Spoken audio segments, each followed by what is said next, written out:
नमस्कार दोस्तों। हम प्रतिवर्ष दीपावली तो मनाते हैं, मगर हमारी आज की यंग जनरेशन श्री रामायण से काफ़ी दूर हो चुकी है।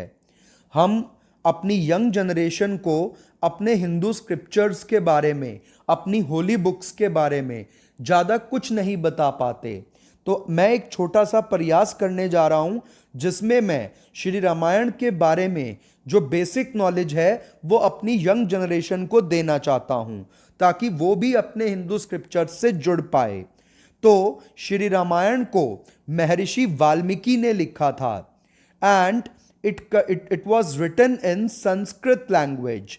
तो महर्षि वाल्मीकि ने संस्कृत में श्री रामायण को लिखा था एंड इट कंटेन्स 24,000 वर्सेस। इसमें टोटल 24,000 श्लोक हैं and it narrates the life of Lord Rama. ये भगवान श्री राम की पूरी जीवनी को दर्शाते हैं। And Ramayana is divided into 6 kands which has 500 sargas. तो रामायण को टोटल 6 भागों में डिवाइड किया गया, जिसमें टोटल 500 चैप्टर्स हैं। और इसको हम आदि काव्य के नाम से भी जानते हैं या फर्स्ट पोयम के नाम से भी जानते हैं। और यह हमें ड्यूटी ऑफ रिलेशनशिप सिखाता है, लव टुवर्ड्स एनिमल्स सिखाता है। इसके साथ साथ श्री रामायण को जो 6 प्रमुख कांडों में डिवाइड किया गया वो इस प्रकार हैं: बालकांड, अरण्य कांड, किष्किंधा कांड, सुंदरकांड, युद्ध कांड और उत्तराकांड। तो रामायण को श्री वाल्मीकि ने लिखा था, संस्कृत लैंग्वेज में लिखा था। इसमें 24,000 श्लोक हैं, 6 कांड हैं, 500 चैप्टर्स हैं और इसको हम फर्स्ट पोयम या आदि काव्य के नाम से जानते हैं। और इसमें टोटल 6 कांड हैं। जो प्रथम कांड है वो बाल कांड है, जिसमें रामायण कथा के प्रारंभ से लेकर के अयोध्या में आगमन तक का पूरा दृश्य दिखाया गया है। जो अगला कांड आता है वो है श्री अरण्य कांड, जिसमें दंडक वन में विराध वध से लेकर के सीता जी की शंका और शबरी के आश्रम तक का सारा विवरण दिया गया है। जो तीसरा कांड आता है वो है किष्किंधा कांड, जिसमें पंपासर में राम हनुमान जी की भेंट से लेकर के आपको जामवत द्वारा हनुमान जी को प्रेरणा देने तक का पूरा विवरण दिया गया है। जो चौथा कांड आता है वो है सुंदर कांड। यह अति महत्वपूर्ण माना गया है। यह माना जाता है कि सुंदर कांड के पाठ से आत्मबल मिलता है। जिन लोगों को डर लगता है उनका डर दूर हो जाता है। आत्मसम्मान, आत्मचिंतन, आत्म ताकत, ये सब चीजें डेवलप होती हैं और आप में एक अलग ही आत्मविश्वास पैदा हो जाता है सुंदर कांड का पाठ करने से, और विपत्तियां दूर जाती हैं।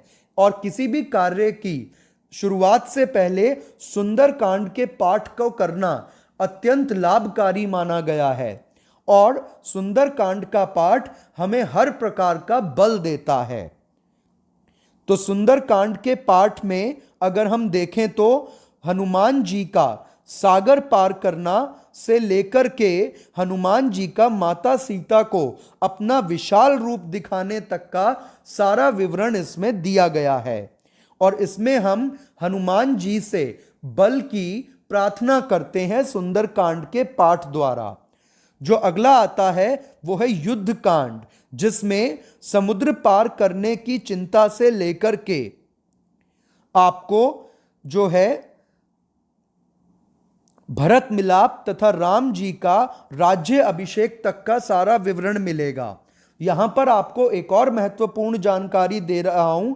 जिस समय रावण, जो कि एक ज्ञानी विद्वान पंडित थे, जब वो मृत्युशैया पर थे, तो उस समय श्री राम ने लक्ष्मण जी को कहा कि एक बहुत ही ज्ञानी पंडित मृत्यु को प्राप्त होने जा रहा है, धरती को छोड़कर जा रहा है, तो जाकर के इनसे आशीर्वाद लो, इनसे जाकर के ज्ञान प्राप्ति करो।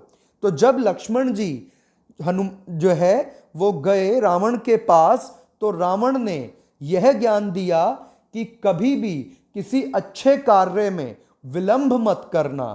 तो जाते जाते रावण जो है, जो लक्ष्मण जी को ज्ञान देकर गया था, वो यह ज्ञान था कि कभी भी किसी अच्छे कार्य में विलंब मत करना, क्योंकि अगर अच्छे कार्य में हम विलंब करेंगे तो उसको करने की जो हमारी क्षमता है वो धीरे धीरे घटने लगेगी। क्योंकि जो बुरे कार्य होते हैं उनको करने के लिए जो हमारी इच्छा शक्ति होती है वो तीव्र होती है, और अच्छे कार्य को करने के लिए जो इच्छा शक्ति होती है वो थोड़ी सी उससे कम होती है। तो इसीलिए जब भी कोई मन में अच्छा ख्याल आए तो उसको तुरंत करना चाहिए। यह शिक्षा जाते जाते रावण दे करके गया था। उसके बाद जो अति महत्वपूर्ण आता है और आखिरी कांड माना जाता है वो है उत्तर कांड।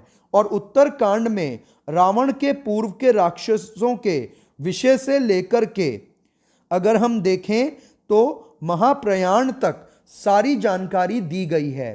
तो संपूर्ण रामायण के अंदर 24,000 श्लोक, 6 कांड, 500 सर्गाज या चैप्टर्स, और इसमें हमें क्या क्या सिखाया गया।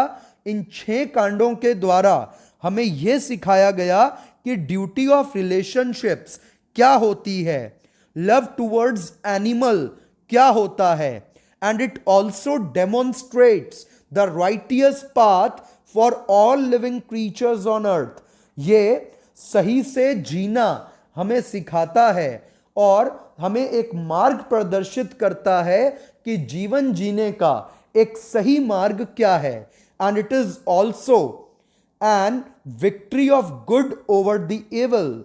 और ये बात तो हम अच्छे से जानते हैं कि रावण का वध करके राक्षसी प्रवृत्ति को खत्म करना, यह कार्य श्री राम ने किया था।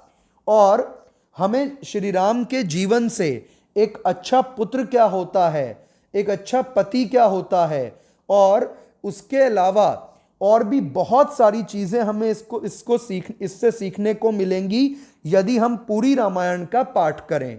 धन्यवाद।